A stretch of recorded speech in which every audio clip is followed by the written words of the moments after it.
Bonjour, bienvenue sur Bible 365. Nous sommes contents que vous soyez avec nous aujourd'hui, pour écouter la lecture du livre de Deutéronome chapitre 17, 18, 19 et 20. Si vous ne l'avez pas encore fait, s'il vous plaît abonnez-vous à la chaîne, aimez et partagez-la pour encourager quelqu'un d'autre à écouter la Bible cette année. Bonne écoute. Deutéronome, chapitre 17.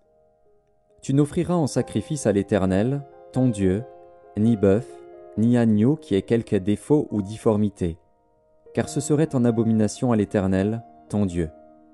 Il se trouvera peut-être au milieu de toi dans l'une des villes que l'Éternel, ton Dieu, te donne, un homme ou une femme faisant ce qui est mal aux yeux de l'Éternel, ton Dieu, et transgressant son alliance, allant après d'autres dieux pour les servir et se prosterner devant eux, après le soleil, la lune ou toute l'armée des cieux. Ce n'est point là ce que j'ai commandé. Dès que tu en auras connaissance, dès que tu l'auras appris, tu feras avec soin des recherches. La chose est-elle vraie? Le fait est-il établi? Cette abomination a-t-elle été commise en Israël? Alors tu feras venir à tes portes l'homme ou la femme qui sera coupable de cette mauvaise action, et tu lapideras ou puniras de mort cet homme ou cette femme. Celui qui mérite la mort sera exécuté sur la déposition de 2 ou de 3 témoins. Il ne sera pas mis à mort sur la déposition d'un seul témoin. La main des témoins se lèvera la première sur lui pour le faire mourir, et la main de tout le peuple ensuite. Tu ôteras ainsi le mal du milieu de toi. Si une cause relative à un meurtre, à un différend, à une blessure, te paraît trop difficile à juger et fournit matière à contestation dans tes portes, tu te lèveras et tu monteras au lieu que l'Éternel, ton Dieu, choisira. Tu iras vers les sacrificateurs, les Lévites, et vers celui qui remplira alors les fonctions de juge. Tu les consulteras, et ils te feront connaître la sentence. Tu te conformeras à ce qu'ils te diront dans le lieu que choisira l'Éternel, et tu auras soin d'agir d'après tout ce qu'ils t'enseigneront. Tu te conformeras à la loi qu'ils t'enseigneront et à la sentence qu'ils auront prononcée. Tu ne te détourneras de ce qu'ils te diront ni à droite ni à gauche. L'homme qui, par orgueil, n'écoutera pas le sacrificateur placé là pour servir l'Éternel, ton Dieu, ou qui n'écoutera pas le juge, cet homme sera puni de mort. Tu ôteras ainsi le mal du milieu d'Israël, afin que tout le peuple entende et craigne, et qu'il ne se livre plus à l'orgueil. Lorsque tu seras entré dans le pays que l'Éternel, ton Dieu, te donne, lorsque tu le posséderas, que tu y auras établi ta demeure, et que tu diras « Je veux mettre un roi sur moi, comme toutes les nations qui m'entourent. » Tu mettras sur toi un roi que choisira l'Éternel, ton Dieu, tu prendras un roi du milieu de tes frères, tu ne pourras pas te donner un étranger qui ne soit pas ton frère, mais qu'il n'ait pas un grand nombre de chevaux, et qu'il ne ramène pas le peuple en Égypte pour avoir beaucoup de chevaux. Car l'Éternel vous a dit « Vous ne retournerez plus par ce chemin-là. » Qu'il n'ait pas un grand nombre de femmes, afin que son cœur ne se détourne point, et qu'il ne fasse pas de grands amas d'argent et d'or. Quand il s'assiera sur le trône de son royaume, il écrira pour lui, dans un livre, une copie de cette loi qu'il prendra auprès des sacrificateurs, les Lévites. Il devra l'avoir avec lui et y lire tous les jours de sa vie, afin qu'il apprenne à craindre l'Éternel, son Dieu, à observer et à mettre en pratique toutes les paroles de cette loi et toutes ses ordonnances, afin que son cœur ne s'élève point au-dessus de ses frères, et qu'il ne se détourne de ses commandements ni à droite ni à gauche, afin qu'il prolonge ses jours dans son royaume, lui et ses enfants, au milieu d'Israël.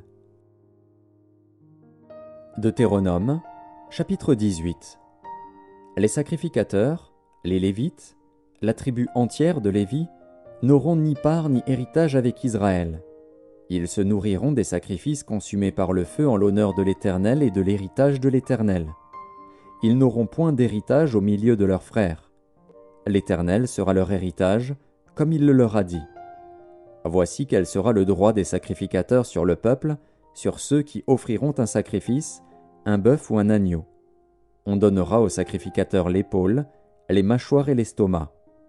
Tu lui donneras les prémices de ton blé, de ton moût et de ton huile, et les prémices de la toison de tes brebis. Car c'est lui que l'Éternel, ton Dieu, a choisi entre toutes les tribus pour qu'il fasse le service au nom de l'Éternel, lui et ses fils, à toujours. Lorsque le Lévite quittera l'une de tes portes, le lieu quelconque où il demeure en Israël, pour se rendre, selon la plénitude de son désir, au lieu que choisira l'Éternel, et qu'il fera le service au nom de l'Éternel, ton Dieu, comme tous ses frères les Lévites qui se tiennent là devant l'Éternel, il recevra pour sa nourriture une portion égale à la leur, et jouira, en outre, des revenus de la vente de son patrimoine. Lorsque tu seras entré dans le pays que l'Éternel, ton Dieu, te donne, tu n'apprendras point à imiter les abominations de ces nations-là. Qu'on ne trouve chez toi personne qui fasse passer son fils ou sa fille par le feu, personne qui exerce le métier de devin, d'astrologue, d'augure, de magicien, d'enchanteur, personne qui consulte ceux qui évoquent les esprits ou disent la bonne aventure, personne qui interroge les morts. Car quiconque fait ces choses est en abomination à l'Éternel. Et c'est à cause de ces abominations que l'Éternel, ton Dieu, va chasser ces nations devant toi. Tu seras entièrement à l'Éternel, ton Dieu. Car ces nations que tu chasseras écoutent les astrologues et les devins. Mais à toi, l'Éternel, ton Dieu, ne le permet pas. L'Éternel, ton Dieu, te suscitera du milieu de toi, d'entre tes frères, un prophète comme moi. Vous l'écouterez. Il répondra ainsi à la demande que tu fis à l'Éternel, ton Dieu, à Horeb, le jour de l'assemblée, quand tu disais « Que je n'entende plus la voix de l'Éternel, mon Dieu, et que je ne vois plus ce grand feu, afin de ne pas mourir. » L'Éternel me dit « Ce qu'ils ont dit est bien. Je leur susciterai du milieu de leurs frères un prophète comme toi, je mettrai mes paroles dans sa bouche, et il leur dira tout ce que je lui commanderai. Et si quelqu'un n'écoute pas mes paroles qu'il dira en mon nom, c'est moi qui lui en demanderai compte. Mais le prophète qui aura l'audace de dire en mon nom une parole que je ne lui aurai point commandé de dire, ou qui parlera au nom d'autres dieux, ce prophète-là sera puni de mort. Peut-être diras-tu dans ton cœur, « Comment connaîtrons-nous la parole que l'Éternel n'aura point dite ?» Quand ce que dira le prophète n'aura pas lieu et n'arrivera pas, ce sera une parole que l'Éternel n'aura point dite. C'est par audace que le prophète l'aura dite, n'aie pas peur de lui. Deutéronome, chapitre 19.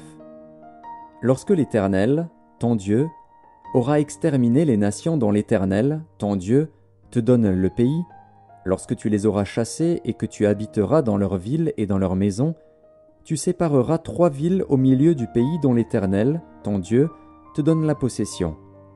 Tu établiras des routes, et tu diviseras en 3 parties le territoire du pays que l'Éternel, ton Dieu, va te donner en héritage. Il en sera ainsi afin que tout meurtrier puisse s'enfuir dans ces villes.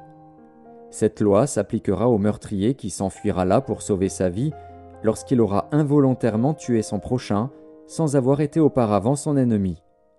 Un homme, par exemple, va couper du bois dans la forêt avec un autre homme. La hache en main, il s'élance pour abattre un arbre.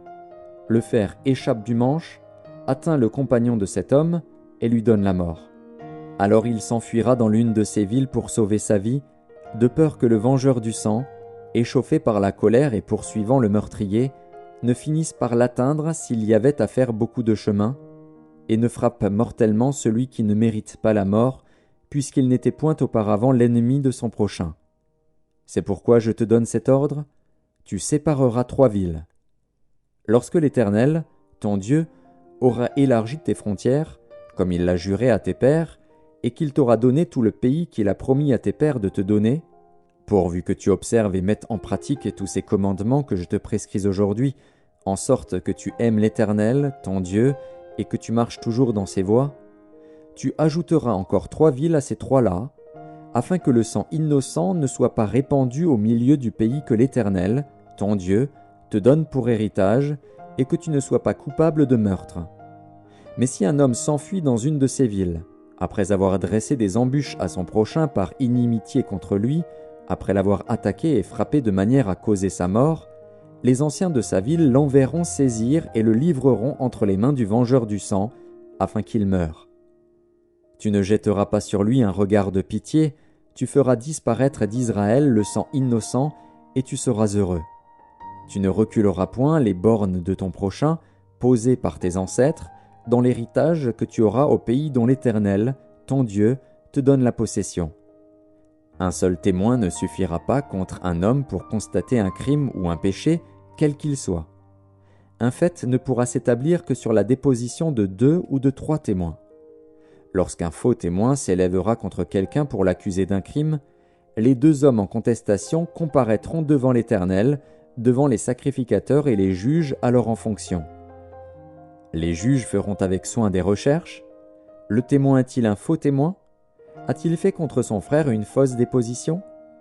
Alors vous le traiterez comme il avait dessein de traiter son frère. Tu ôteras ainsi le mal du milieu de toi. Les autres entendront et craindront, et l'on ne commettra plus un acte aussi criminel au milieu de toi. Tu ne jetteras aucun regard de pitié.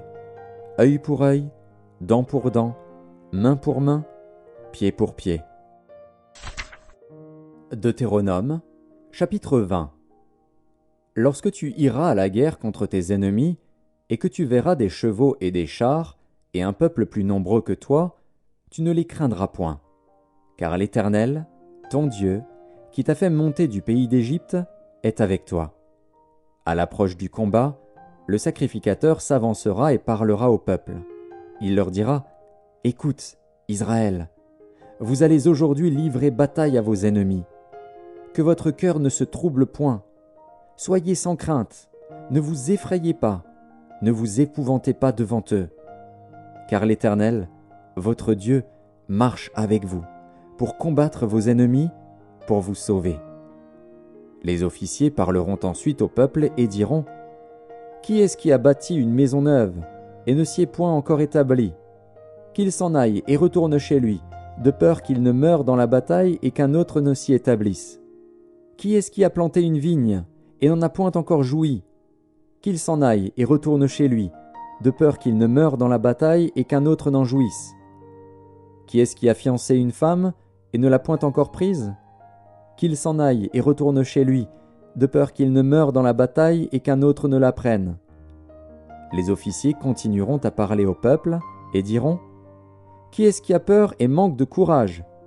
Qu'il s'en aille et retourne chez lui, afin que ses frères ne se découragent pas comme lui. » Quand les officiers auront achevé de parler au peuple, ils placeront les chefs des troupes à la tête du peuple. Quand tu t'approcheras d'une ville pour l'attaquer, tu lui offriras la paix. Si elle accepte la paix et t'ouvre ses portes, tout le peuple qui s'y trouvera te sera tributaire et asservi. Si elle n'accepte pas la paix avec toi et qu'elle veuille te faire la guerre, alors tu l'assiégeras. Et après que l'Éternel, ton Dieu, l'aura livré entre tes mains, tu en feras passer tous les mâles au fil de l'épée. Mais tu prendras pour toi les femmes, les enfants, le bétail, tout ce qui sera dans la ville, tout son butin, et tu mangeras les dépouilles de tes ennemis que l'Éternel, ton Dieu, t'aura livrés. C'est ainsi que tu agiras à l'égard de toutes les villes qui sont très éloignées de toi et qui ne font point partie des villes de ces nations-ci. Mais dans les villes de ces peuples dont l'Éternel, ton Dieu, te donne le pays pour héritage, tu ne laisseras la vie à rien de ce qui respire. Car tu dévoueras ces peuples par interdit, les Hétiens, les Amoréens, les Cananéens, les Phéréziens, les Héviens et les Jébusiens, comme l'Éternel, ton Dieu, te l'a ordonné, afin qu'ils ne vous apprennent pas à imiter toutes les abominations qu'ils font pour leur Dieu, et que vous ne péchiez point contre l'Éternel, votre Dieu. Si tu fais un long siège pour t'emparer d'une ville avec laquelle tu es en guerre, tu ne détruiras point les arbres en y portant la hache, tu t'en nourriras et tu ne les abattras point. Car l'arbre des champs est-il un homme pour être assiégé par toi? Mais tu pourras détruire et abattre les arbres que tu sauras ne pas être des arbres servant à la nourriture, et en construire des retranchements contre la ville qui te fait la guerre, jusqu'à ce qu'elle succombe.